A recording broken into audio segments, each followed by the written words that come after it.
Hoy vamos a continuar este estudio, esta unidad de primera y segunda epístola de Judas.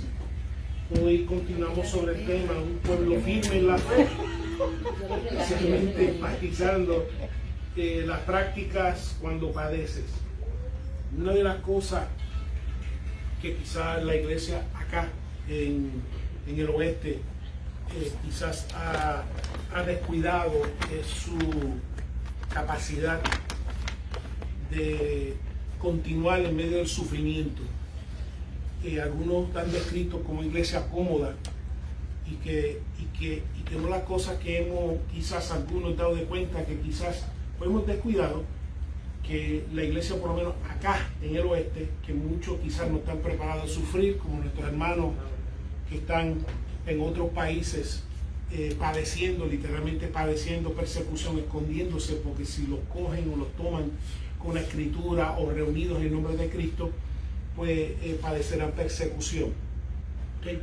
Y parte de lo que vamos a tocar hoy, que el apóstol Pedro quiso preparar a la mayoría de estos gentiles nuevos convertidos, es que se preparen para persecución. ¿Okay? Que no quiere decir que toda la vida uno está perseguido, pero va a haber temporadas de persecución, va a haber temporadas de oposición, va a haber temporadas de que simplemente por tener la fe vas a ser atacado, algunos verbalmente, otros físicamente. Y así que es un capítulo en cierta forma importante en nuestras vidas, porque se ha enseñado cómo adorar, cómo alabar, cómo dar gracias, etcétera, pero muchas veces se ha descuidado, por lo menos en nuestra generación, de cómo sufrir, de cómo pasar por persecuciones y tener victoria, de cómo pasar por persecuciones y continuar funcionando, continuar ministrando, continuar siendo luz y sal en la tierra, de cómo hacerlo. Y aquí el apóstol Pedro, pues, a esa congregación también le escribe como lo escribe hoy en nuestros tiempos. Así que el tema gira alrededor de prácticas para cuando uno padece, cuando la iglesia padece, porque pues, si va a ser firme en la fe, implica que no sea firme en la fe simplemente cuando todo va a tu favor, o firme en la fe siempre y cuando tu religión o tu fe no la estén persiguiendo, no la están oponiendo. Firme en la fe siempre y cuando no me estén oponiéndome en el trabajo, o oponiéndome en mi casa, o oponiéndome en la comunidad, sino que sea firme en la fe, no solamente en los tiempos buenos, pero también en los tiempos malos. Que sea firme en la fe también cuando todo el mundo te acepta, como cuando todo el mundo te rechaza. Que continúe firme en la fe, no importa cuáles sean los tiempos. Así que les voy a pedir el capítulo 4 de 1 de Pedro, si me pueden leer el versículo 1. Puesto que Cristo ha padecido con nosotros en la carne, vosotros también armaos del mismo pensamiento, pues quien ha padecido en la carne terminó con el pecado. Así que el capítulo 3, el capítulo anterior, la semana pasada, vimos como el apóstol Pedro menciona varias actitudes delante de los padecimientos. Lo ves en el versículo 14, lo ves en el versículo 17, habla que si alguno está en medio de padecimiento, habla que si porque mejor es que padezcáis, etcétera, etcétera. Y cuando hablo de padecimiento, está hablando de la palabra pasco, que se repite muchísimas veces en este capítulo. Es un término que significa experimentar, o ser afectado, o sentir, sea bueno o sea malo. O sea, cuando tú pasco, la palabra basada en pasco, significa que estoy experimentando algo, estoy siendo afectado por algo, estoy sintiendo algo, sea positivo o negativo. Pero aquí en el texto se usa como algo negativo, específicamente cuando uno está pasando por sufrimientos, por padecimientos, por dolores. Vemos que el padecer es parte de las temporadas de la vida del creyente, especialmente cuando la persona por lo menos pasa por el proceso de bautismo, que significa la muerte de la vida antigua, la resurrección de la vida nueva en Cristo. Y unas cosas, unas experiencias, lo cual uno no invita, pero muchas veces forma parte de la experiencia cristiana, forma parte de la experiencia de seguir al Señor. Muchas veces vas a pasar por padecimientos, por sufrimiento, por persecuciones, por actitudes dañinas hacia tu vida, por simplemente la fe, por simplemente tener el testimonio de Jesucristo, por nada más, hijo, simplemente. Y no hay nada nuevo, porque entonces el apóstol Pedro escribe Porque Cristo ha padecido, que nuestro Señor es ejemplo de nuestro Señor Jesucristo, que Él padeció físicamente por nuestro bien y por cumplir la voluntad del Padre. Que nosotros también muchas veces vamos a padecer, Dios no quiera físicamente, pero si ha de hacer lo que así sea, pero que vamos a padecer físicamente también por servir a nuestro Cristo y por hacer el bien quizás al prójimo, ¿okay? Por hacer bien al prójimo. Y así que habla que nosotros también, cuando hacemos la voluntad de Dios, que también a veces se nos envuelve también en esto de padecer, de sufrir también como nuestro Señor sufrió por hacer la voluntad de Dios y por cumplir su propósito. Así que para el Señor, todo lo que hacemos lo hacemos para el Señor. Y eso es algo que lo discutimos en capítulo 2 y capítulo 3. Todo lo que hacemos lo hacemos para el Señor. Así que si lo hacemos para el Señor, muchas veces nuestro testimonio va a crear una reacción de sufrir, una reacción de antagonismo hacia nuestra vida por simplemente las cosas que lo estamos haciendo, las cosas que estamos viviendo, lo estamos haciendo para nuestro Señor Jesucristo. Y muchas veces envuelve una reacción de parte de los que están a nuestro alrededor, muchas veces de antagonismo y oposición. Si lo hicieron con Jesús, lo van a hacer también con nosotros. ¿Okay? Y vuelvo y repito, son temporadas porque Dios se acuerda que somos carne. Porque hay un término que ahora se me escapa, que habla de eso mismo, que somos carne. Nadie puede resistir 100 años una prueba como esa. Dios sabe que no podemos, porque somos carne y desmayamos. Por eso para todos, como hablamos también anteriormente, igual que, y te acuerdas del timer, del reloj que puse ahí arriba, ese reloj indicando que Dios también tiene un tiempo para nuestras persecuciones, un tiempo de nuestros padecimientos, que no es para todos, no es para siempre, que Dios sabe de que hay un punto límite que podemos soportar, que físicamente como ser humano, que no nos podamos quebrar. Dice que Dios sabe cada uno de nosotros, y por eso que hablo por temporadas, porque uno como ser humano no puede resistir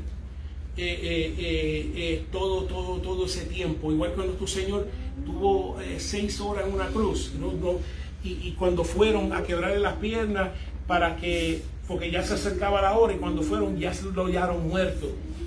Porque el Señor sabe lo que es padecer. Y el Señor sabe lo que es padecer más allá de nuestra capacidad, hasta dónde podemos llegar. Así que por eso hablamos de temporadas. Y lo estoy mencionando ahora por si en algún momento pasa por un sufrimiento, pasa por una persecución, sea en la familia, sea en el hogar, sea en el trabajo, sea en la comunidad, que entonces sepa y confíe, número uno, que te encuentras en buena compañía, porque todos los que han servido al Señor han padecido, han sufrido, han sido perseguidos por el testimonio. Así que te hallan en buena compañía. Y hay unas consecuencias espirituales cuando, sabiendo que quizás vas a padecer persecución, que testificas a Jesucristo en tu medio ambiente. Y este tema es en especial aplicable a los gentiles, porque no han sufrido por su idolatría. Esto es interesante, porque ejemplo, cuando eras un brujo, cuando eras un santero, cuando eras un espiritista, cuando eras un hechicero, cuando eras todas esas cosas, a pesar de que tú puedes estar con tu familia y saben que tú eres un brujo, saben que tú eres un santero, saben que tú eres hechicista, nadie necesariamente te persigue en la familia. Dice, ese es mi primo que es un brujo, ese es mi sobrino que es un hechicero, esa es mi hermana que es una santera, y nadie te persigue. El momento que tú dices, yo soy de Cristo, todo el mundo entonces, fíjate, mira qué cosa, no tiene problema con idolatría, no tienen problemas con brujería, no tienen problemas con leer cartas, no tienen problemas con adorar las estrellas, el sol, el mundo. Nadie tiene problemas, todo el mundo tiene problemas con Jesucristo. Y por eso tienen que escribir a los gentiles que se están convirtiendo, porque es una experiencia nueva para ellos, porque a pesar de que estaban en idolatría, no eran perseguidos por su idolatría. No eran perseguidos por su idolatría. Entonces ahora conocen a Cristo, se convierten y dicen, pero ¿qué es esto? ¿Por qué simplemente este antagonismo? ¿Por qué esta belicosidad hacia mí? Porque solamente porque ya no estoy en las cosas, en la carne, ya no estoy en las cosas negativas, estoy en las cosas positivas, y tu reacción en vez de alegrarte es, como quien dice, caerme a palo espiritualmente. Así que esto es algo, por eso tenía que enseñarle, esta enseñanza a los gentiles, porque los judíos sabían ya esto, porque los judíos después de Antíoco Epífanes siempre han sido perseguidos. ¿Okay? Sigue una experiencia nueva para ellos, lo cual el apóstol Pedro tiene que tomar su tiempo para enseñarles que esto no es algo anormal en tu vida, esto es parte de la experiencia cristiana hay temporadas de persecución. Entonces, el hecho de que estén padeciendo por cumplir la voluntad de Dios implica que el pecado ya no opera. Por eso que es un término interesante, dice, porque ya padeció la carne, terminó el pecado. ¿Por qué? Por la razón de que estás padeciendo, porque si dejas de hacer la voluntad de Dios, cae en pecado. Porque una de las definiciones esenciales de pecado es no hacer la voluntad de Dios. Así que implica que ahora estás en presión y tienes que escoger entre hacer la voluntad de Dios o no hacer la voluntad de Dios y aliviarte de la persecución.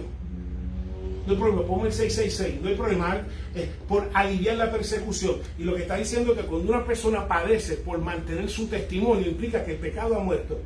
¿Qué implica pecado en este texto? Que continúa haciendo la voluntad de Dios, porque pecado por definición es no hacer la voluntad de Dios, no ser el diseño de Dios, no ser la intención de Dios en la vida de la persona. Si cuando la persona entonces se aferra a la voluntad de Dios, implica que el pecado ya en esa área por lo menos no opera en la persona. ¿Están entendiendo ese punto del apóstol Pedro? Es un término un poquito extraño, pero por lógica de que si estoy haciendo la voluntad de Dios, el pecado no está operando en mí en esa área. Y mientras más se resiste y se hace la voluntad de Dios y sigue permeando otras áreas de nuestra vida, cuando la lengua comienza a hacer la voluntad, cuando los oídos empiezan a hacer la voluntad, cuando los ojos empiezan a hacer la voluntad, entonces poco a poco el pecado ya deja de operar y muere en esas áreas, poquito a poquito, uno más rápido que otros, pero poquito a poquito. Eso es lo que forma parte del proceso de santificación. Así que si padeces por Jesús, el pecado ya no está operando en ese área, porque el pecado es lo opuesto a la voluntad de Dios. Así que y el padecer te fortalece para la próxima, porque cuando pasa por la prueba te fortalece para la próxima. ¿Okay? Versículo 2, pastor.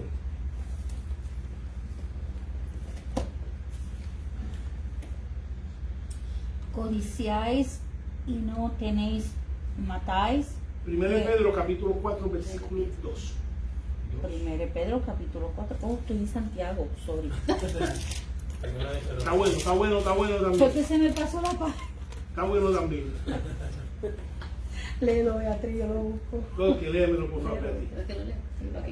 Para no vivir el tiempo que resta en la carne, conforme a las concupiscencias de los hombres, sino conforme a la voluntad de Dios. Amén. Y otra vez el término voluntad de Dios. Que se hace la voluntad de Dios implica en esa área el pecado ha muerto. Que terminó ya el pecado en esa área.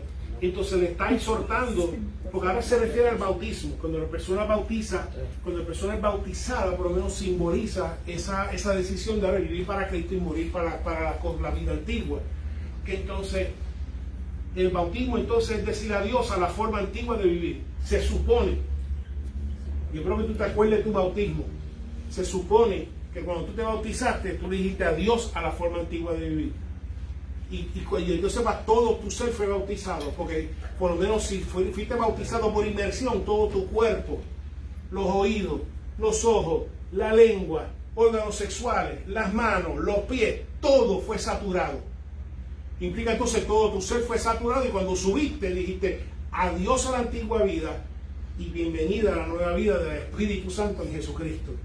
Entonces lo que entonces le exhorta, como muchos de ellos habían sido recién bautizados, dice que ya el tiempo que resta, que entonces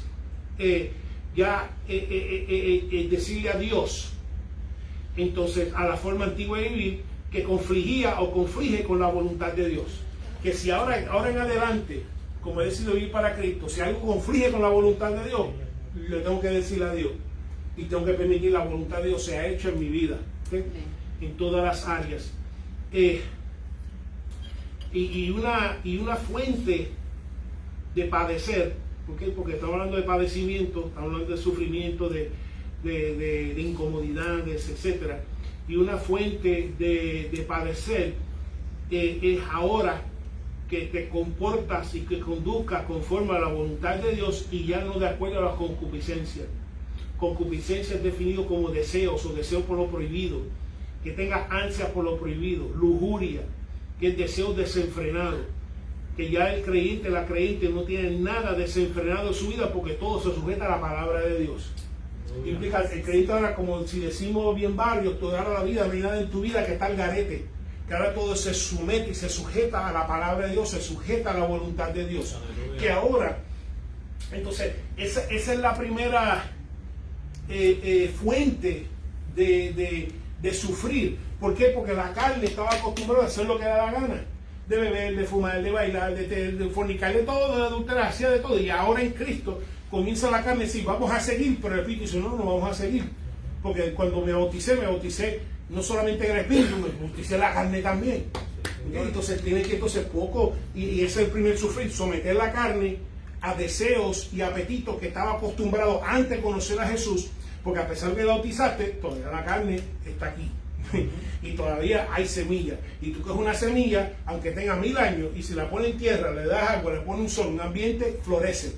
Y lo mismo, esta carne, depende del ambiente que lo ponga, florece las cosas antiguas, y por eso tienes que continuar no colocando un ambiente para que florezca, sino continuando que el Espíritu Santo todavía la mantenga sumergida y sujeta, y tú sigas sujetando esta carne que está acostumbrada a concupiscencia, que ahora se acostumbre a sujetarse a la voluntad de Dios, al Espíritu Santo de Dios. Y esa es la primera fuente de padecer que todos hemos experimentado.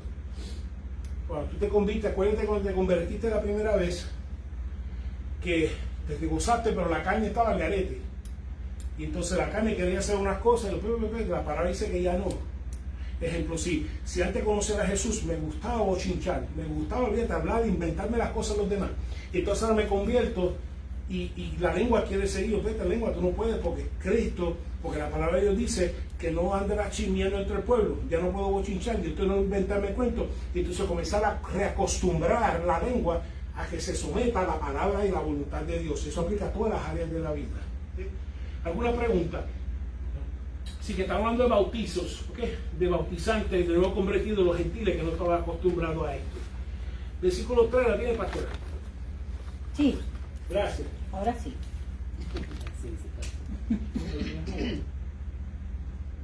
Okay. Basté ya el tiempo pasado para haber hecho lo que agrada a los gentiles, andando en lascivias, concupiscencias, embriagueces, orgías, disipación y abominables idolatrías. Así que ahora comienza un proceso, otra fuente de padecer, especialmente interior, es desacostumbrar la carne. Cuando la carne comienza a desacostumbrarse a las cosas que practicaba antes, y aquí comienza, dice que basta ya el tiempo pasado, ¿okay? Esto tiene que más que ver con la interior del ser humano, decirle adiós a la vida pasada, y da muchos ejemplos, de algún ejemplo de concupiscencias aquí en este texto del tiempo pasado. Habla de que ya no andas por el huevo, que ya no andas, que es seguir una viaje, una jornada, que es ordenar tu vida. Y cada uno de nosotros estamos en una jornada, cada uno de nosotros estamos en un viaje en esta tierra. Dice que de aquí en adelante en esta jornada, que ya lo que formaba parte de nuestra vida antes, ya no la forman. Mientras andamos ahora, andamos diferente ahora, ya no andamos como cuando habla de los gentiles, la gente que no conoce de Dios, que ya no andamos con gente que no conoce de Dios, practicando las cosas que practica la gente que no conoce de Dios, que ahora conocemos de Dios y tenemos que desacostumbrar la carne a lo que hacía antes, que conflige con la voluntad de Dios. Pues vemos que esto es una gran fuente, muchas veces en las etapas pediátricas, cuando uno se convierte en una gran fuente de desacostumbrar la carne a las cosas de antes y someter la voluntad de Dios. ¿Por qué? Porque es dejar de hacer lo que la cultura, la familia, los parientes, la religión, los idólatras me enseñaron para seguir lo que Jesús me está enseñando. Porque ahora implica separarme de lo que he visto como modelo en mi familia, lo que he visto en modelo de mi crianza, lo que he visto en modelo en mis generaciones, lo que he visto en modelo de religiones, lo que he visto en modelo de la comunidad, lo que estoy en modelo de mis parientes, lo que estoy, todos estos modelos que confligen con Dios, y ahora implica que yo tengo que separarme para agradar a Dios, de continuar practicando unas cosas que mi familia, mis parientes, las comunidades están practicando. ¿Sí? y esa es una gran fuente interior de padecimientos. Y para muchos le envuelve, por ejemplo, cuando un musulmán se convierte, muchas veces lo votan, etcétera. Muchas veces hay resultados reales en la vida de la gente. Cuando se separa la religión que se practica en la familia y ahora cree seguir a Cristo y no está haciendo nada malo. Y vemos como es diferente, que simplemente cuando eres idólatra, cuando no tienes ninguna religión, que no hay ningún problema, no hay persecución, pero tan pronto vuelves a Cristo, todo, como quien dice, se vuelve para arriba, como decimos, o la persecución aumenta en la vida de la persona. Entonces menciona lascivias, acelgueía, que significa libertinaje, desenfreno, sin freno, como dije. La vida de antes, si te acuerdas, lo que la carne hacía, lo que la carne deseaba, eso hacía. Estaba al garete. Y no había ningún tipo de freno, no había ningún tipo de brida en la vida de la persona. Pero que esa vida de antes, que en Cristo ya cesa, porque ahora hay bridas, hay frenos, que es la palabra de la voluntad de Dios, que es el Espíritu Santo de Dios en nuestras vidas. Habla de epitomías, de deseos, como ya de lascivias, como ya mencionamos, concupiscencia, embriagueces, que la palabra significa sobreabundancia de vino, que implica exceso de vino, que implica borracheras.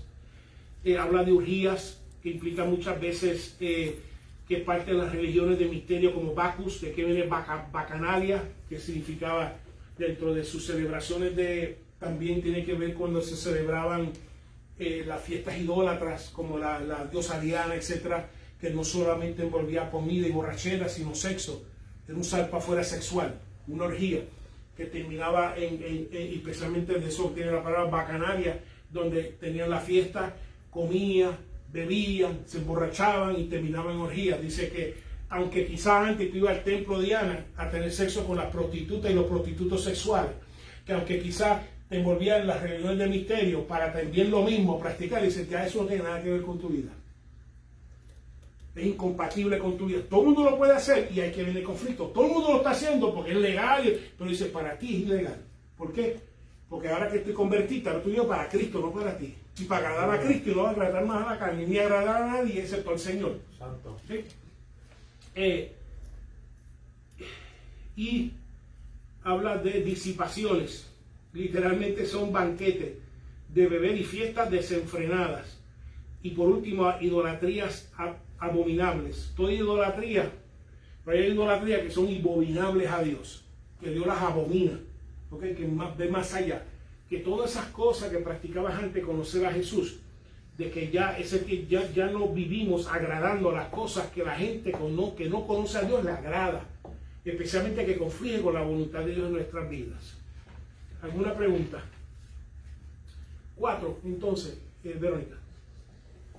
A estos les parece cosa extraña que vosotros no corráis con ellos en el mismo desenfreno de disolución y os ultrajan. Amen. Otra fuente de padecer, ahora esto más externo, donde quizás lo que tú enseñaste a correr en estos desenfrenos a pecar, o lo que te enseñaron a ti a pecar, que ahora cuando tú te separas, ahora como cosa extraña. ¿Por qué tú no fumas ya con nosotros? ¿Por qué tú no bebes ya con nosotros? ¿Por qué tú no fornicas ya con nosotros? ¿Por qué no te arrebatas ya con nosotros? ¿Por qué no haces todas estas cosas? Y tristemente, en el primer lugar donde se aprende es en el hogar. Donde cuando niños le dan un cigarrillo, cuando niños le dan un cigarro de marihuana, cuando niños le dan un bibí de ron, cuando niños, entonces cuando se convierten a Cristo, dicen, oye, yo no quiero hacer esto, entonces le caen a palo a uno, como digo yo. O ultrajan, hablan mal de ti. Como si estuviera haciendo algo malo, porque ya no estoy borracho, estoy atendiendo mi ministerio, estoy atendiendo la voluntad de Dios, estoy atendiendo la familia, estoy atendiendo las cosas como Dios quiere, estoy mal. Hasta te dan título. Sí. Y ahora estoy mal. Dice, pero, le está dando a los gentiles porque no están acostumbrados a esto. Acuérdate, antes estaban en idolatría, estaban en brujería, estaban en santería, estaban en espiritismo y nada, como que ahora mismo mejor tienes tu familia, nadie le molesta. ¿Cómo tú estás? Podemos venir y sentarnos a comer con todo ese buffet idólatra y nos podemos sentar a comer Nochebuena o comer Acción de Gracias. pero tan pronto Israel soy de Cristo, se vuelve la tercera guerra mundial. Y para que ellos sepan, y va a ver por qué ya mismo, para que ellos sepan, no lo consideren como algo extraño. De que, pero ve acá, cuando yo estaba en la brujería, no me rechazaba y no me perseguía. Y ahora estoy en Cristo, me estás persiguiendo. Cuando ahora estoy siendo una bendición, estoy tomando mejores decisiones, me estoy comportando, estoy libre del pecado, ya no estoy bebiendo, ya no estoy fumando, Cristo rompió los vicios de vida y ahora usted está molesto. Dice, no lo considere como algo extraño que hable mal de ti. Apartarse del pecado a veces vuelve a apartarse de asociaciones y el Señor también a veces las aparta. ¿Sí? Por eso van a hablar mal, porque ya no vas a sentir placer en haciendo, no la compañía, haciendo esto. ¿Sí? Una cosa que esté en compañía y podemos disfrutar, pero compañía haciendo estas cosas, ya no, si vamos a orgía, borrachera, yo no estoy para esto. Y entonces, ¿por qué? Porque ahora la presencia de Cristo los censura. Porque el amor de Dios desean ser libres como tú lo eres. Y tienen que saberlo a través del testimonio que pueden ser libres. Porque es un testimonio hacia ellos. Y que puedo ser libre para bendición, no para maldición, para mejorar, no para empeorar en Cristo. Y versículo 5.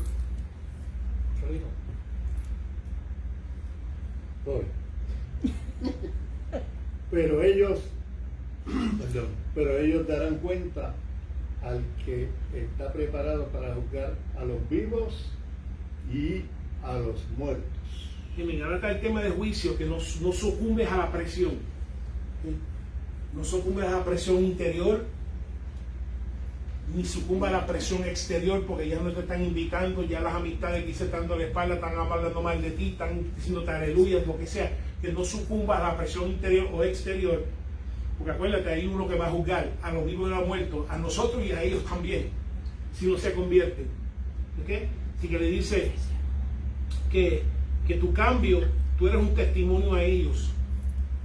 Pues cuando Cristo venga, o vayan al Señor, y por lo menos tu vida fue un testimonio hacia ellos, aparte de otras cosas, de que entonces ellos van a rendir cuenta de por qué viste lo que yo hice en la vida de Ramón, viste el cambio que hice, viste que le rompí los vicios, por qué tú me dejaste hacer lo mismo. Cuando fue el testimonio para ti que el cambio es posible. Porque yo sé que después de la borrachera te echaba a llorar, después de la orgía te echaba entonces de que quisiera ser diferente, y viste que hacer diferente era posible, y perseguías en tus caminos en vez de preguntarle a Ramón, que tú hiciste, lo que tú quieres, yo lo quiero. Todo era temporario. Sí, que tu vida es un testimonio. Y versículo 6, Beatriz. Porque por esto también ha sido predicado el Evangelio a los muertos, para que sean juzgados en carne según los hombres, pero vivían en espíritu según Dios. Y esto vimos ya 3 veces lo que hemos visto en esta serie de la actividad de Jesucristo, que entre la pasión, entre la muerte el viernes y el domingo, que fue y predicó en el Hades. Y como yo mencioné aquella vez, que predicando al Hades, y el apóstol Pedro menciona a los peores.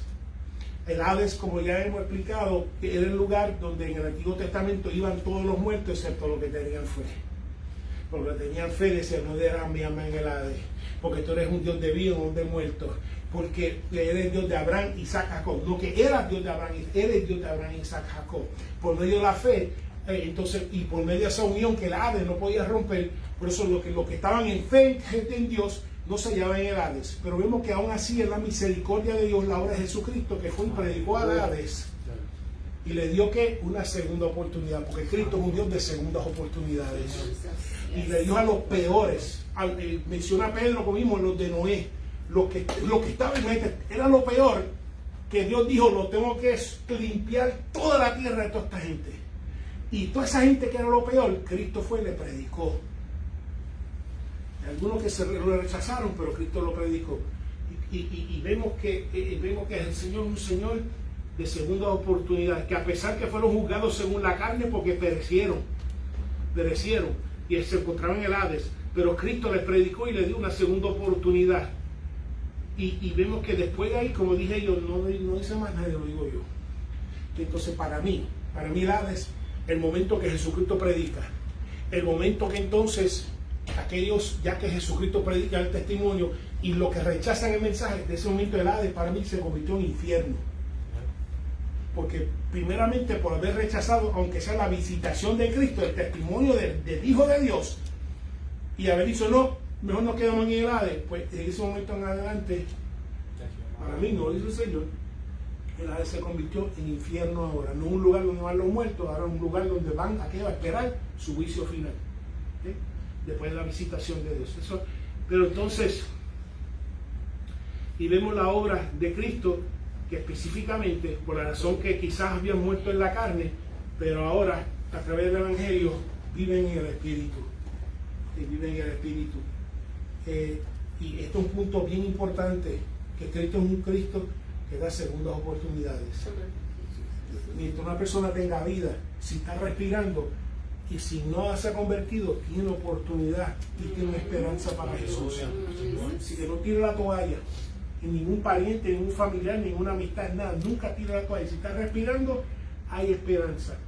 Porque si Cristo le llevó el mensaje, pero también nos habla a nosotros, que nosotros también tenemos que llevar el mensaje a quienes, los que están en el Hades, los que están atados, los que están en cadena, los que están perdidos, los que nunca han recibido un mensaje de amor, de salvación, de cariño, de compañerismo, nada.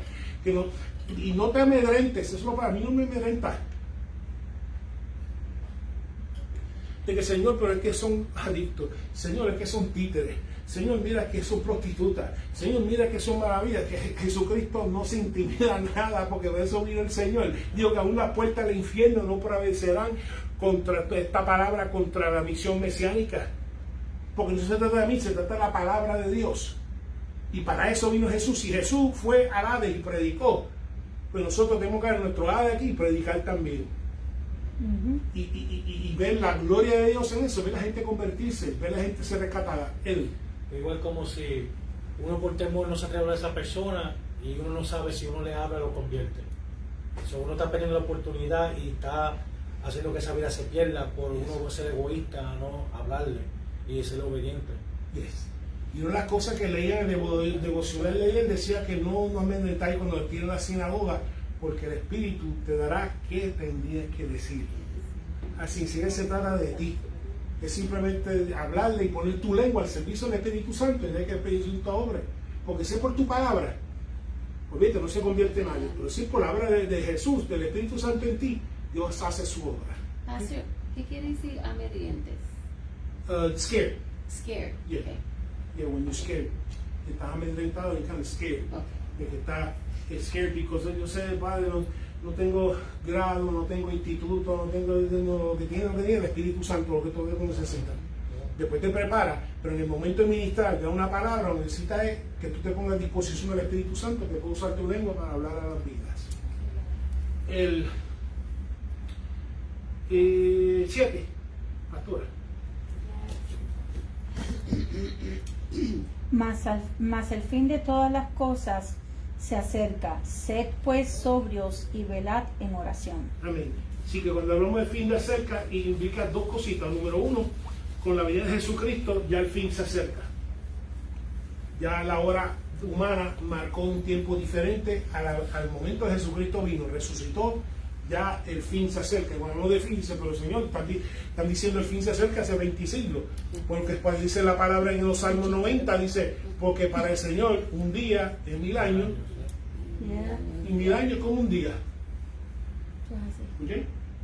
Así que por eso hay que siempre han dicho, ¿por qué? Porque si Jesucristo quiera que la mayor gente se salve, pero venimos en el fin del tiempo, porque el momento de Jesucristo vino marcó un tiempo diferente en la historia de la humanidad, y lo segundo, para Dios mide tiempos diferentes en una perspectiva eterna y no con la medimos nosotros.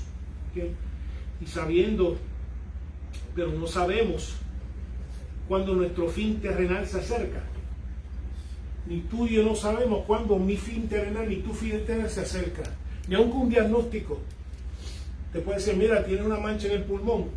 Pues, tengo mancha en el pulmón, yo me voy de aquí, cuando Dios diga, yo me voy de aquí. Y si sigo 30 años más con esa mancha, se pone más grande, sigo 30 años más con esa mancha, pero me voy de aquí cuando Cristo me lleva a su presencia. Señor. Pero, sabiendo que nuestro fin ya sea cuando Jesucristo venga o vayamos al Señor se acerca, nos da unas actitudes en cuanto a padecer, pero específicamente cómo nos conducimos, ¿okay? Cómo nos conducimos, sabiendo, número, ser sobria, que tenga una mente correcta. Significa una palabra griega que es sofroneo, que significa una mente correcta, una mente clara, que es ejercitar autocontrol, que controla tus pasiones, que tenga una mente firme, a todo mente, una mente sana, no una mente loca. Es preservar tu sanidad mental, ¿okay? Que tienes que mantener tu sanidad mental. Cuando tú mantienes tu sanidad mental, tú puedes percibir lo que es importante y lo que no es importante, ¿okay? Especialmente cuando estás rodeado de personas que te están diciendo que por qué te metiste a Cristo, el versículo 4. Y dice que en medio de la persecución, en medio del conflicto, en medio de la tensión, tú tienes que mantener tu mente clara. Porque si no mantienes tu mente clara, vas a tomar decisiones y acciones que no te van a bendecir y no van a agradar a Dios.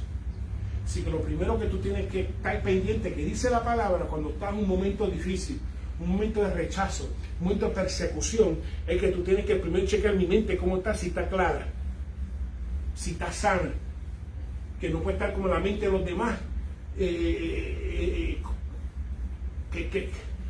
andan como gallinas sin cabeza. No, yo ando sin una, mi mente está clara, y si no está clara, la parte número 2 te tiene que meter en oración, que dice, cuando estés en persecución, sabiendo que el fin se acerca, sea el fin de nuestros tiempos, que quizás algunos lo vean, o sea el fin de nuestro tiempo aquí en esta tierra. Dice que verás en oración, que perseverar en tu vida de oración, que cuando no tienes la mente sobria, cuando no tienes la mente sana, la mente correcta, dice que no velas en oración. Eso es lo primero que se va. Cuando tú estás desesperado, cuando tu mente no está sana, cuando tu mente está divagando en diferentes, lo primero que sufre es la vida de oración. Está diciendo que mantén tu mente clara. Y si lo primero que va a indicar que tienes una mente clara, que mantiene tu vida de oración aún en medio de la persecución. Aún más lo necesita en medio de la persecución. Y dice que veles, que persevere en oración. Que cuando uno se tiene una mente sobria, que no se vela en oración, pero tú estás llamado y velada, que veles, no necesariamente con los ojos, sino veles en oración con la visión que Dios te dé, con la dirección que Dios te da, especialmente en oposición, especialmente en persecuciones. Tienes que orar para que no solamente descargarte delante de tu Señor, recibir dirección de parte de Dios. Es orar. ¿Te acuerdas cuando a Pedro lo soltaron, lo amenazaron y la iglesia estaba amenazada en los primeros capítulos de Hechos? ¿Qué fue lo que ellos hicieron? Ellos se pusieron, ¿qué? A orar. Y dice que cuando oraron, dice que aquel lugar tembló, que no solamente tembló dentro de ellos, tembló fuera y tembló dentro de ellos, que se llenaron de poder de Dios para continuar predicando la palabra. Mente clara, más mantener la vida de oración. Cuando la vida de oración se descuida, es porque la mente no está clara, no está pensando correctamente. ¿Alguna pregunta? Versículo 8, entonces, Verónica. Y ante todo, tened entre vosotros ferviente amor, porque el amor cubrirá multitudes de pecados. Ok, entonces, unas prácticas, cuando estamos padeciendo, sea persecución, sea interior, una práctica cuando estás sufriendo, una práctica cuando estás siendo oprimida, una práctica que no puedes descuidar, las tienes que aumentar más. La primera es tener ferviente amor entre vosotros, que nos amemos unos a otros. Esa es la característica de la iglesia, que los discípulos se aman unos a los otros. No nos amamos porque somos del mismo color, no nos amamos porque somos de la raza, no nos amamos porque somos de la misma nacionalidad, no nos amamos porque somos del mismo sexo, nos amamos porque servimos un mismo Dios. Y el amor de Dios opera en nosotros y opera en nosotros hacia la vida de los demás. Así que una cosa, lo que implica que una cosa que sufre cuando uno siendo perseguido o oprimido es el amor a los demás, especialmente ferviente el amor, el ardiente amor. Así que eso es lo que está un amor caliente. ¿Por qué? Porque a pesar de que quizás no está recibiendo amor porque está siendo perseguido en el trabajo, está siendo perseguido en su comunidad, está siendo perseguido en su familia, por lo menos aquí debe de por lo menos sentir amor entre los hermanos. Que se vuelva esto, en la congregación de los hermanos, un oasis. Y dice ¿por qué? Porque el amor cubre multitud de pecados. Porque el amor cubre, especialmente el amor en perdonar. Cuando tú perdonas otro que te ofendió y está pidiendo perdón, tú cubres su pecado contra ti por medio del amor, por lo menos delante de Dios. Porque si amas, se te hace difícil perdonar y orar. La razón que no oras por tus enemigos porque no los amas. Cuando tú amas a alguien, aunque sea tu enemigo, tú oras por ellos y los perdonas. Si no quiero te lo perdonar, ¿cuántas cosas tú le has perdonado a tus hijos, tus hijas, las ofensas? Porque los amas. Por eso que los perdonas. No contestes. Bien, no conteste. Sí, Bien, no conteste. ¿Por qué? Porque los amas. No podemos contestar, Cholito. No, porque los ama. Por eso que los perdona sus ofensas. Por eso que el amor cubre porque los ama. Y por eso que no ora por tu enemigo, no ora por esa jefa, no ora por ese compañero de trabajo, no ora aún por gente de la iglesia que te hace la vida de cuadrillo, no ora por ellos porque no los ama, porque cuando los ama, si lo ve como Dios los ve, ora por ellos. Y los perdona. Y no cuentan tampoco. Sí, y por eso, y dice que el amor cubre y multiplica, porque entonces cuando tú perdonas, cubre tu pecado, porque si no tú lo perdonas, tú no tienes perdón de Dios. That's right. Así que cubre tu pecado también. Estás en pecado cuando tú no perdonas. ¿Cómo queremos que Dios nos perdone si nosotros estamos perdonados tampoco? Si supieran un montón de creyentes que están escuchando ahora mismo que no han perdonado y no quieren perdonar. Y lo que está diciendo es que estás en pecado. Porque si no perdonas, no tienes perdón de Dios. Pero Por es más que- título que tengas.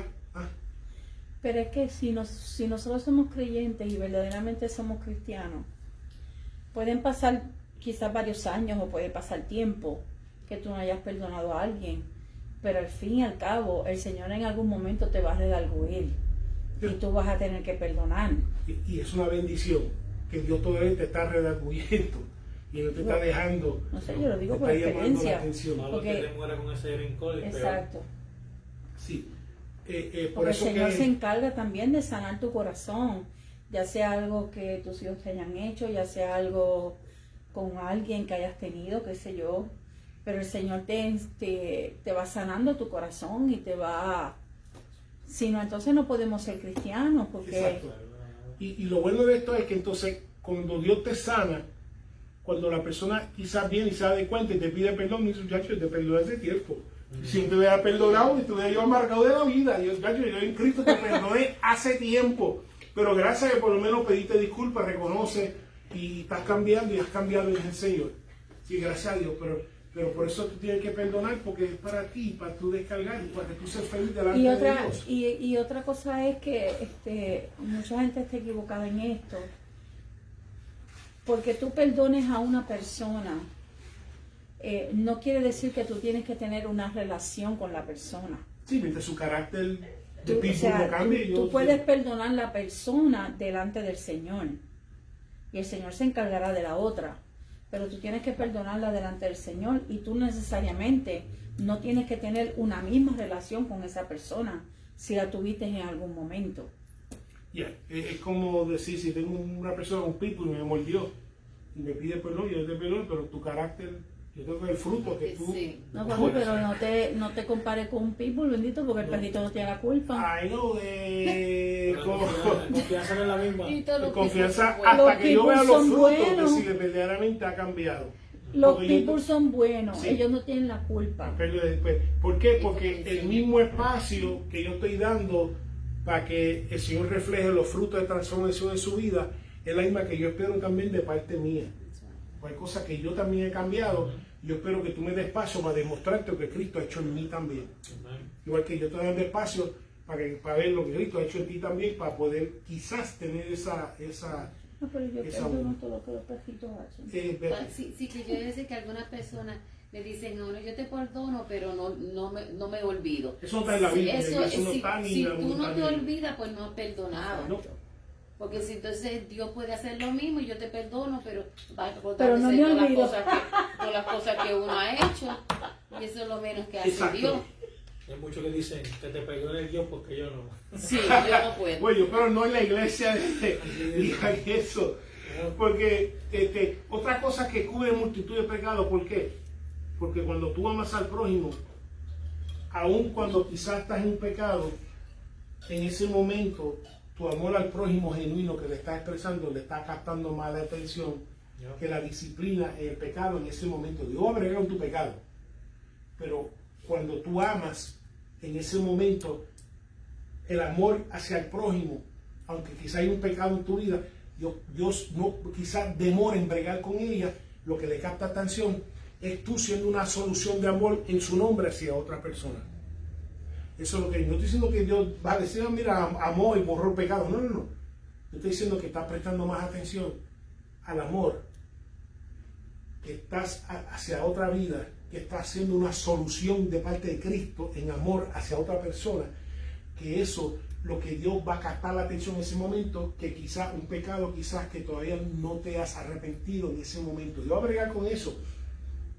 En un momento estoy diciendo que Dios va a decir, mira qué bueno que amó y Dios, vamos a olvidarlo. No. Está celebrando una de las características de Dios, porque Dios es amor. Esas son las cosas que capta Dios en un momento y después brega con la disciplina relacionada a un pecado operando en nuestras vidas, porque las dos no van a descuidar. Pero no las diferentes perspectivas que el amor cubre multitud de pecados. Otra cosa que sufre de prácticas cuando se padecen es el versículo 9. Hospedaos los unos a los otros, sin murmuraciones. Ok, dice que porque el fin de las cosas se acerca, tenemos que hospedarnos. Cuando habla de hospedar, está hablando de que la iglesia, el mensaje de Jesucristo, no tuviera el impacto que tuviera en el primer siglo si los hermanos no se hospedaran los unos a los otros. Porque las posadas, primero las posadas, igual que en muchos sitios de aquí, las posadas número 1 eran bien peligrosas y número 2 eran bien inmorales, muchas veces eran centros de prostitución. Igual que una vez, ¿te acuerdas, pastor? Fui una vez a Miami quedarnos y yo no sabía que aquel motel era por hora. Cuando le dije, mira, quedar la noche, me miró así. Me miró así. Que cuando yo me casé con el pastor, él siempre miraba lo más barato. No, sí, era el norte del aeropuerto, sí, me dije, era el norte del aeropuerto y cuando yo iba ahí, mira, quedarme la noche, porque y me miró raro, me dice, ¿cómo que quedarte la noche? Y yo, quedarme una noche, y me miró así, y yo no me di cuenta que aquel lugar de quedarse la noche era por hora y no era por día. Yo le expliqué a Beatriz por qué. Yeah. Entonces, es un chiste. Que dije, mira, yo no más nada, yo estoy cansado y esto para pasar la noche, miramos así y olvídate, vamos a la noche y nos vamos mañana. Yo tuve que dormir con un ojo abierto, un oído abierto, yo sabía que el forrón iba a estar en el otro día. Pero eso fue un chiste. Que hasta Alex Liliana, que tiene como 2 años, que miró así la bañera y dijo, mami, está chucho. Y yo hasta que chancleta. hasta el chancleta se bañó. Dios mío, Eso santo. fue un chiste. Bueno, eso fue. Imagínate, eso es aquí. La imagínate, cama se le movían los springs. aquello fue un desastre. Imagínate tanto que brincaba la cama. Brincaba sola. Brincaba sola. Mira, entonces era necesario que hospedaran a los predicadores. Por eso fue necesario hospedaran a los predicadores. Y por eso el apóstol Pablo predicaba. Fue a Filipo. No, predicaba. Lidia se convierte. ¿Qué pagó? Lo invitó a la casa. Y por eso casi en el primer siglo todas las iglesias estaban en casas. Era importante y eso fue que ayudó a que se promulgara el evangelio. Y estoy diciendo que en medio de la persecución no dejen de hospedar, especialmente a ministros, a ministras, para que el mensaje continúe. Al otro día se levantó con dolor de espalda. Sí. Entonces, Entonces, por eso que dicen dicho que la iglesia empieza por tu casa. sí, también, porque siempre empieza, por lo menos el primer siglo empezaba en la casa, y que lo haga sin murmuraciones. Diga, ay, que mucho cuesta, ay, que inconveniente, ay, esto hospedar ministros, etcétera. No, que lo haga sin murmuraciones. Acuérdate, esto es un contexto ministerial, no un contexto de que para que el mensaje, aún en la persecución, que usen el hospedarse uno a otro para que el mensaje continúe. ¿Okay? Cholito, el 10. Cada uno, según el don que ha recibido, ministrelo a los otros, como buenos administradores de la multiforme gracia de Dios. Amén. Estos son, como digo, prácticas cuando uno está padeciendo, cuando uno está padeciendo persecución, no deje de ministrar. Eso no lo puedes descuidar. ¿Por qué? Porque el don que recibiste, primero no hay razón de tener celos con el don o el don que otro tiene. Porque primero es porque el Espíritu Santo se lo dio.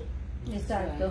No hay que tener celos, no hay que tener envidia. Si el Espíritu Santo le dio el don para ministrar en el piano, no hay que tener celos, por lo menos tú no puedes predicar el don que Dios mide, enseñar y predicar. Así que ni yo tengo celo a él, ni tengo celo a mí, sino son un cuerpo. Y eso el apóstol Pablo habla en 1 Corintios 12 y también habla en Romanos, que habla de los dones, Romanos capítulo 12 y en 1 Corintios 12.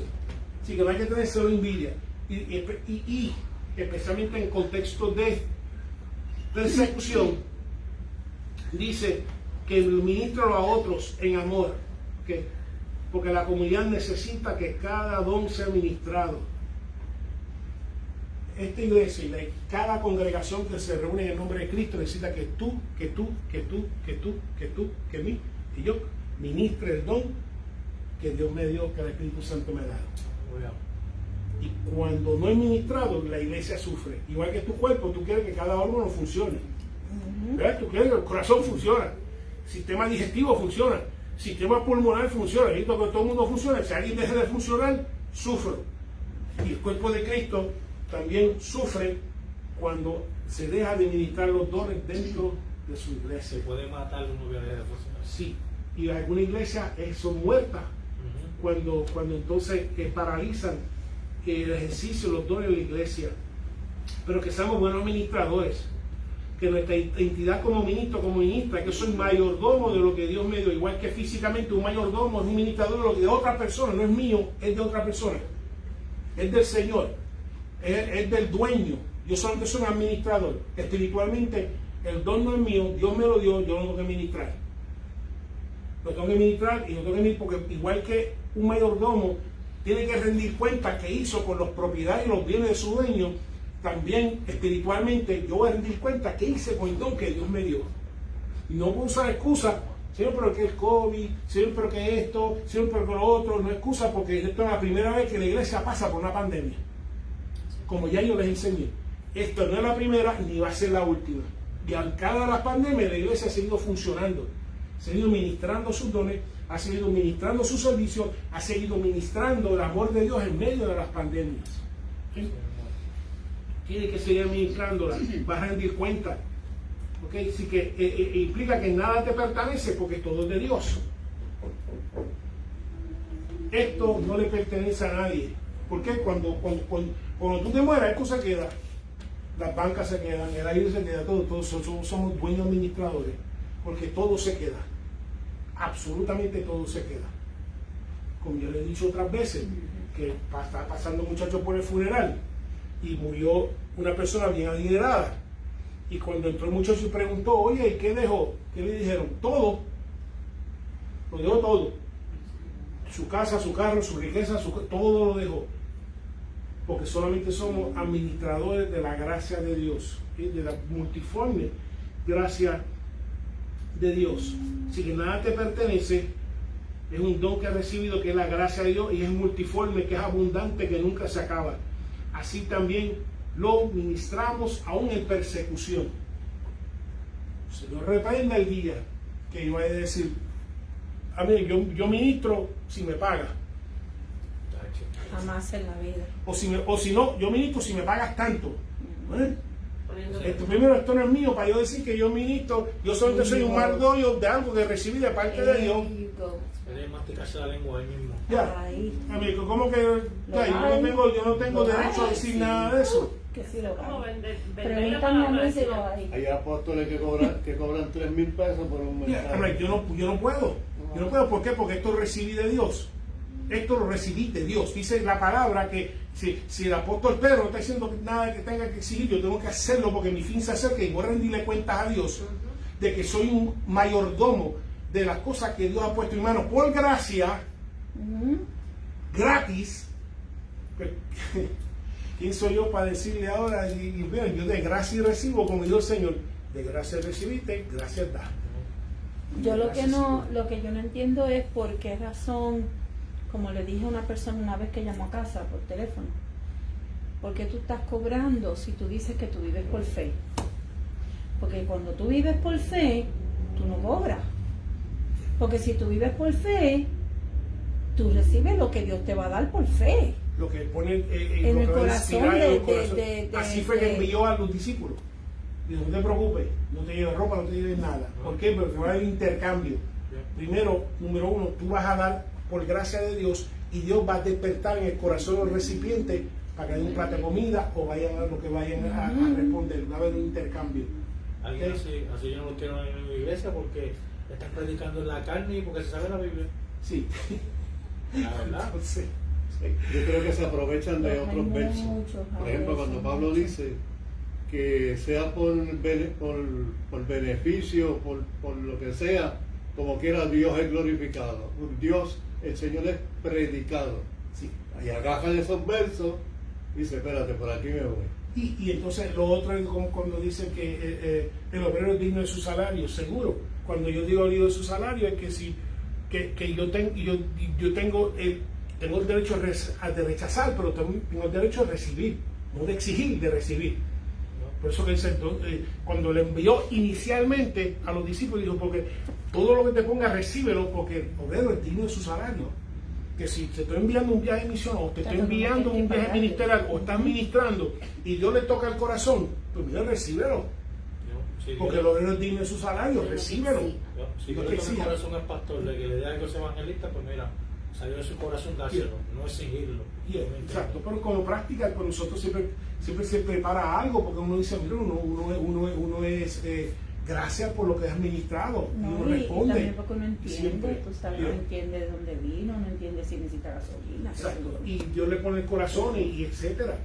Pero en ese término también abusan, ¿no? Pero con un abuso dice que tú tienes el derecho de recibir lo que Dios le pone el corazón, es de ellos dar. Pero no solamente es el predicar y cobrar, también muchos de ellos quieren quedarse en hoteles de 5 estrellas. No se los pegados, eso es Entonces, otro entonces también exigen que le alquilen un carro. Seguro que tiene carro, de ticket para buscar, de ticket para Sigo, de ticket para Universal, de ticket para X. ¿Qué es esto? Esos son buenos para mantener el hotel que tú fuiste a Miami. Ahora, por eso que hablamos de, el contexto es que siga administrando tu don en medio de qué? De la persecución, en medio del tiempo difícil. En medio cuando predicar eso, te están mirando y toda la familia te está mirando, como con la pandemia, ¿qué tú vas a hacer en la iglesia? ¿Qué tú vas a estar teniendo? ¿Qué tú vas a hacer? Y todo, y en medio de ese proceso, Dios ha limpiado su iglesia de los charlatanes, porque los charlatanes no están dispuestos a sufrir, los charlatanes no están dispuestos a padecer, ¿okay? Y las charlatanas también, no están dispuestos a padecer, ¿okay? No están dispuestos, y por eso que han cesado, y muchos Dios los cerró y los sacó y limpió. Entonces salieron a la mitad de Facebook. Desaparecieron. Ay, Dios mío. Seguimos, vamos a terminar. Tenemos 7 versículos, vamos a ver si lo cubrimos. Versículo 11, ¿quién se quedó? Beatriz. Si alguno hable conforme a las palabras de Dios. Si alguno ministre conforme al poder que Dios da, para que en todo sea Dios glorificado por Jesucristo, a quien pertenecen la gloria y el imperio por los siglos de los siglos. Amén. Amén. Okay, 2 grandes actividades de la iglesia, especialmente en medio de persecución, en medio de su padecer. Número 1, habla. Cuando hablamos de hablar, está hablando de predicar, de profetizar, etcétera, que está predicando, está ministrando la palabra de Dios. Y la segunda actividad es ministrar, que es servicio, que es diaconeo, que significa servicio. Que aún en todos los tiempos, en toda la temporada de la iglesia, predica y sirve. ¿Okay? Predica y sirve. Ministra en todo tiempo. Ambas se hacen de acuerdo a las palabras y el poder de Dios. ¿Okay? Cuando hablamos de las palabras, ni de más ni de menos, y cuando hablamos del poder de Dios, no es la carne ni no es la mundanidad. Que se cuenta con la palabra y el poder de Dios para que preserve la humildad y especialmente y evite el orgullo. ¿Por qué? Para que Dios sea glorificado. Implica que si tú hablas o si tú ministras, lo haces con el poder que Dios te da y con las palabras que Dios te da, ni más ni menos. No con la carne, no es que venga un llamado y no puedo empujarle en ti. Yo te puedo empujar que puede caer aquí allá abajo, pero eso es la chuleta. Ahora, si el Espíritu te tumba, o el Espíritu te ministra, o cae una bendición, eso el Espíritu lo hace, pero no es la carne. No es la carne de demostrar, mire qué espiritualidad yo tengo, que no solamente lo tumbo aquí, lo tumbo allá a la pared, guay, lo empujo para allá abajo, en la carne. Dice que cuando tú ministras tu don, tienes que tener cuidado, número uno, cuando hablas, sea en consejería, que tú hablas de acuerdo a la palabra que Dios te da. Por dos razones. Número uno, si estás hablando, primero, no debes estar hablando cosas que salgan de tu corazón. Número dos, que solamente Dios va a respaldar las palabras de Él, no las tuyas. Tú puedes hablar, implica que entonces si estoy hablando, no estoy profetizando cosas que Dios no me dijo. Dios te va a dar un carro, Dios te va a dar un ministerio, Dios te va a viajar para esto, Dios va para lo otro, porque si hay una cosa que tiene muchos ministros, que ha frustrado muchos ministros, es la falsa profecía. Y la falsa profecía específicamente siempre se ha caracterizado por cosas lindas. Hay paz, hay tranquilidad. Si busca el Antiguo Testamento, los falsos profetas, si los estudia, todo ello es paz, tranquilidad, prosperidad, cuando hay pecado. Y entonces, cuando la persona no busca su confirmación y crece y no se cumple, se vuelve un ministro frustrado. Pero Señor, tú me dijiste, y no dije nada, eso fue un falso profeta. Eso fue una falsa profecía que te dijo que vendiera todo y te fuera para otro sitio. Eso no fui yo. Y entonces, y eso lo hace con diseño diabólico. ¿Okay? Porque también el diablo tiene sus personas que hablan y hablan a los ministros, las ministras, buscando confundirle. Ahí está el discernimiento. Y dice, vete, y tengo que confirmación con esto porque esto no confirma, no concuerda. ¿Sí? Hay muchos que dicen, tú vas a ser pastor y ya quieres montar una iglesia el otro día. Así es. Déjeme callarme. Pero es que no.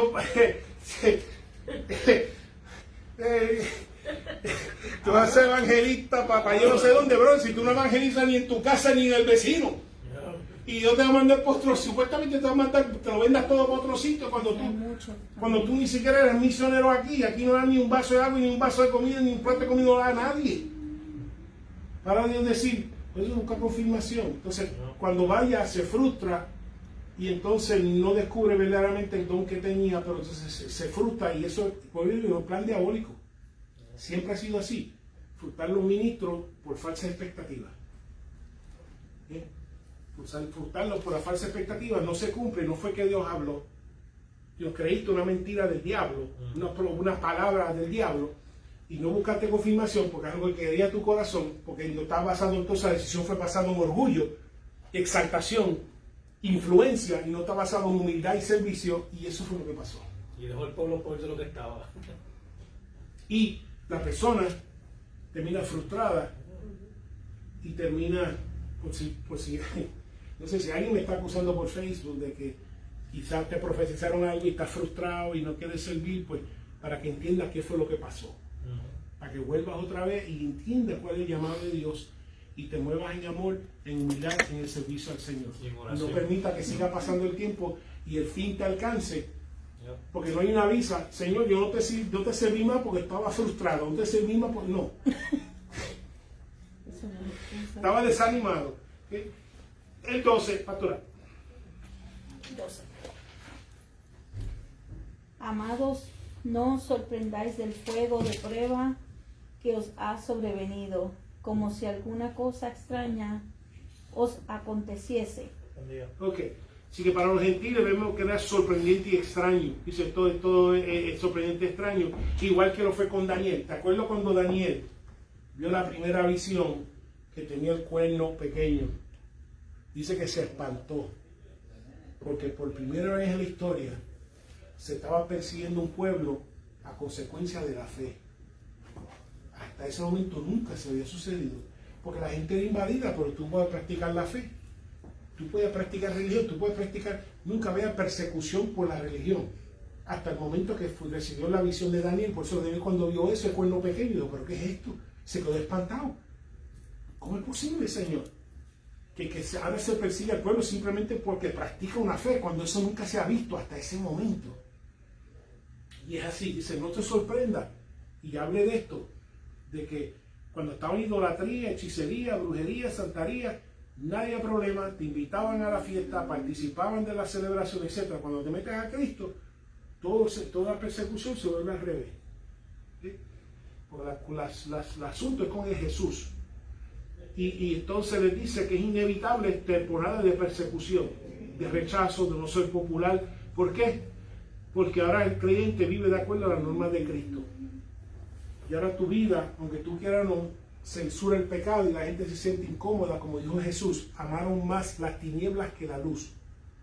Así que en vez de convertirse a la luz, vamos a apagar la luz para continuar las tinieblas. Y es un acto de persecución, buscando apagar la luz, para que ellos sigan viviendo cómodos, porque a la cucaracha no le gusta la luz.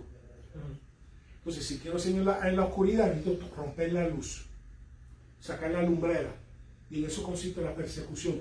Tratar de apagar la luz, tratar de apagar la lumbrera. Versículo 13, el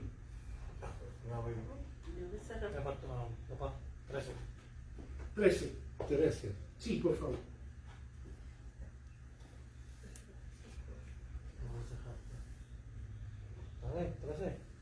Sino gozaos por cuanto sois participantes de los padecimientos de Cristo, para que también en la revelación de su gloria os gocéis con gran alegría. Amén. Así que una de las prácticas cuando padeces, número uno, no te sorprende, no lo ves como una cosa extraña. Ahora, como creyentes, ¿ok? Es inmaduro creer que no vas a pasar por rechazo, por hostilidad, por tu fe. Así que cuando pasa, tú dices, ok, no me sorprende, ni una cosa extraña. Si lo hicieron a Jesús, me lo van a hacer a mí como su hijo, su hija, así que ahora entiendo, ahora he madurado en esa área. Dice que gózate porque estás participando del sufrimiento de Jesús. Y algo sucede cuando tú participas de los sufrimientos de Jesús por servir a Cristo, que no lo puedo describir, pero es una unión especial, que no sucede especialmente fuera del padecimiento. Cuando tú sufres por Jesús, cuando tú, por tu testimonio de tu vida, tú sufres, hay una intimidad y una unión que no se puede describir, pero sucede, que todos los discípulos lo han descrito, que sucede en la vida del creyente. Cuando sufres y hay esa identidad con el Señor. Primero, cuando no te sorprende y no ves como cosa extraña, sino que te gozas. Porque estás en el camino de tu Señor y estás cargando tu cruz. Igual que el Señor cargó la de él, de la salvación del mundo, estás cargando la tuya para testimonio de Jesús. ¿Okay? Así que te une a Cristo. Ese es sufrir la consecuencia de tu testimonio del Señor. Porque cuenta con su presencia y su compañía y su comunión. Por eso dice que revela, es una revelación de su gracia. ¿Por qué? Porque está contigo.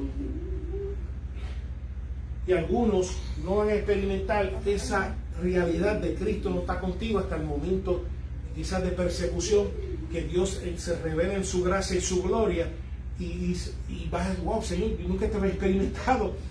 Yo sé que te había experimentado en otra área, pero no tan profundo como ahora que estoy pasando una persecución y estás aquí acompañándome como dijiste y prometiste que estaría con nosotros hasta el fin del mundo.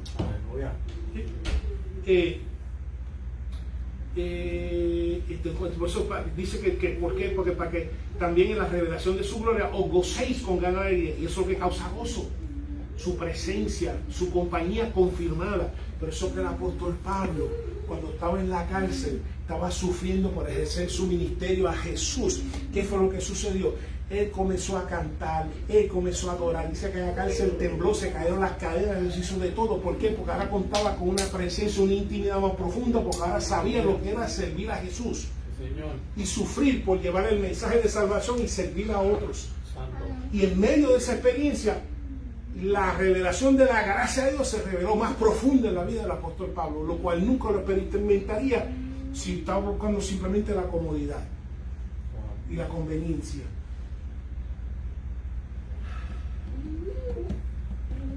No puede experimentar la revelación de su gloria si solamente lo hace siempre y cuando sea conveniente y cómodo. ¿Sí? Versículo 14. Si soy vituperado por el nombre de Cristo, soy bienaventurado, porque el glorioso Espíritu de Dios reposa sobre vosotros. Ciertamente de parte de ellos Él es blasfemado, pero por vosotros es glorificado. Aleluya. Así que cuando sufre por el testimonio de Jesucristo, el glorioso Espíritu de Dios reposa sobre ti, porque ahora hay una comunión, una intimidad más profunda, específicamente sobre ti, que se describe como el Shekinah de Dios, el resplandor. Cuando hablamos de Shekinah de Dios, era el resplandor de la presencia de Dios. En el Antiguo Testamento, cuando habló cuando se llenó el templo, cuando habló cuando estaba la presencia en el monte Sinaí, etc. El Shekinah de Dios representa el luminar de la presencia. Está diciendo, cuando tú sufres por tu testimonio a Jesucristo, dice que el mismo peso y presencia y gloria y luminar de Dios, de Jehová mismo, cae sobre ti. Que eso fue lo que pasó cuando la iglesia fue amenazada. ¿Qué pasó? Se pusieron a orar, Señor, nos están persiguiendo, nos están amenazando. ¿Qué pasó? El Shekinah de Dios cayó sobre, aquello tembló y todo el mundo se llenó de poder. Tembló aquel lugar. Cuando el apóstol Pablo, cuando querían apresar que el evangelio siguiera expandiendo, ¿qué pasó? En medio de esa persecución, el Shekinah de Dios cayó sobre ellos y las cadenas fueron rotas.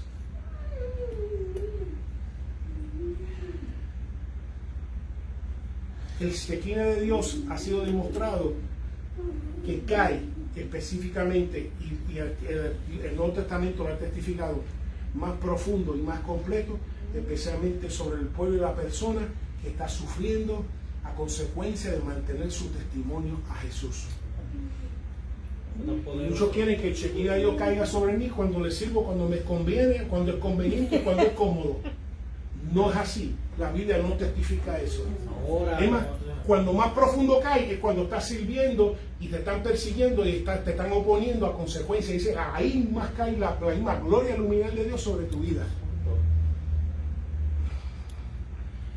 Y dice del creyente, específicamente, ellos te blasfeman, te vituperan, hablan mal, con irreverencia, algo que es sagrado, que es de Dios, que es tu testimonio de Jesucristo.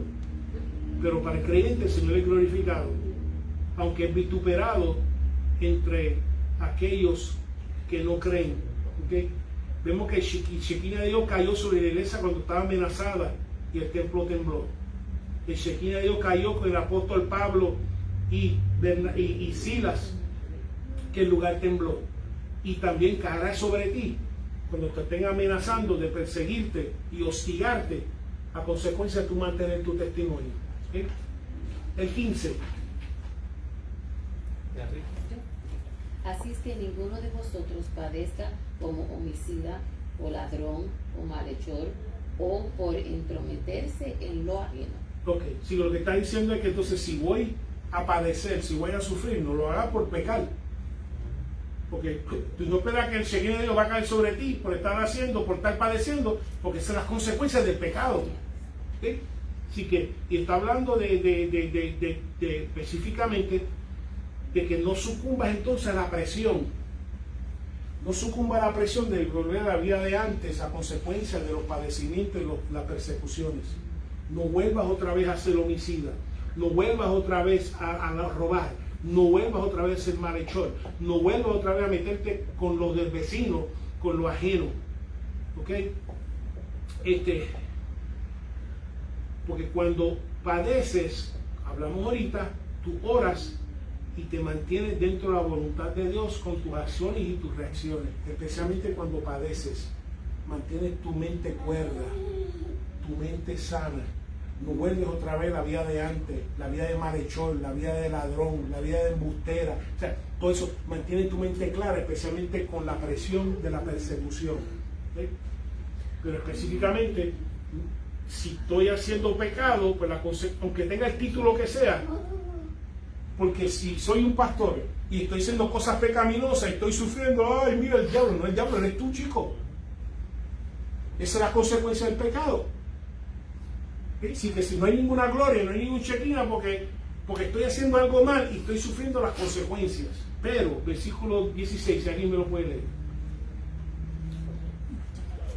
Pero si alguno padece como cristiano, no se avergüence, sino glorifique a Dios por ello. Acuérdate que tú son personas que están experimentando persecución por primera vez.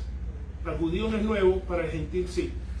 Pero dice que si padeces como pecador o pecadora, sino como creyente, que no te debe avergonzar, no te debe avergonzar, porque la vergüenza va a tratar de detener tu testimonio, tratando de causar vergüenza.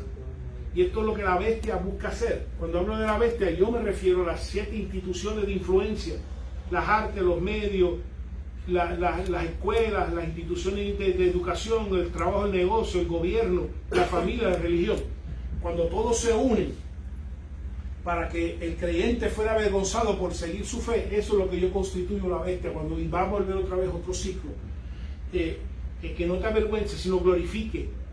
Aunque te llamen apodo, glorifique. Aunque te llamen sobrenombre, glorifique a Dios. Porque a Cristo también lo llamaron sobrenombres. Lo llamaron borrachón, lo llamaron pecador, lo llamaron cuanta cosa hay. Pero en el proceso de que estabas sirviendo a Dios, porque están buscando ridiculizarte por ser creyente. Glorifique a Dios, porque te guarda de sufrir del pecado y de regresar a una vida de pecado. ¿Sí? ¿Alguna pregunta? Cuando hablamos de oración, dice que te una cosa que mantenga sobria y velad en oración. Cuando hablamos de oración, no descuide la adoración, no descuide la intercesión, no descuide la acción de gracia, no descuide el perdón de pecado, ¿okay? No descuide esas 5 áreas que hablamos que forma parte de la vida de oración, que es la adoración, que es la intercesión, que es la confesión, ¿okay? Que es la petición y que es la acción de gracia. Nos mantenemos cuerdos, mantenemos esas 5 cosas como parte de nuestra vida de oración. Quizás en un momento lo enfatizamos una más que otra, pero eso forma parte de nuestra vida de oración. 17, vamos a terminar. Porque es tiempo de que el juicio de Dios comience por la casa de Dios. Y si primero comienza por nosotros, ¿cuál será el fin de aquellos que no obedecen el Evangelio de Dios? Ok. Sí, que vemos que el juicio comienza con la casa. Porque estás en la casa no implica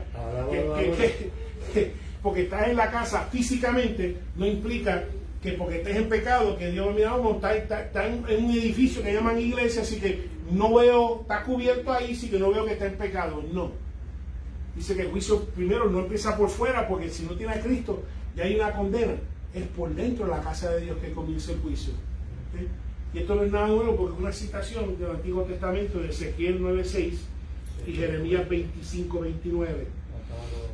Y si Dios juzga dentro de la casa, imagínate lo que están afuera. Porque si Dios juzga lo que pasa y cómo te comporta y cómo te conduce en la casa dentro del edificio que llamamos iglesia, imagínate afuera. ¡Qué ¿Okay? fuerte! Así que si estás en la casa, que padezca como creyente y no como pecador. Eso es, pastor, eso es cuando los sacerdotes estaban con idolatría dentro del templo. Dentro de todo eso fue juzgado. Primero, el mensaje profético fue enviado primero a cuando los sacerdotes, los levitas, etcétera, dejaron de ejercer su función. Primero empezó por ellos cuando empezaron a introducir idolatría dentro del templo. Correcto. Y 18 y 19, léeme los dos, Beatriz.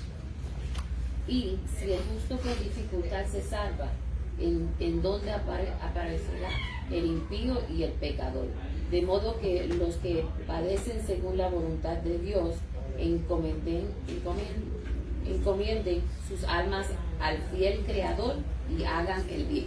Ok, así que si el justo con dificultad se salva. Yeah. Y es verdad, porque no me digas tú a mí que la vida cristiana en su etapa pediátrica, en su principio, es difícil. Es difícil porque estás luchando con la carne de tu interior, ya lo leímos, estás luchando con el exterior de la gente diciendo porque no corre ya más con nosotros. Así que si es una dificultad, imagínate para nosotros, uno vamos a entrar arrastrándonos, incluyendo este servidor, literalmente arrastrándonos. Imagínate que está fuera. Y lo que está diciendo esta razón es que cuídate de no volver atrás, de apartarte y volver atrás al juicio. ¿Entiendes? Yo sé que estás siendo perseguido, yo sé que estás pasando por persecución, pero mantente fiel, no vuelvas atrás, porque atrás no hay nada.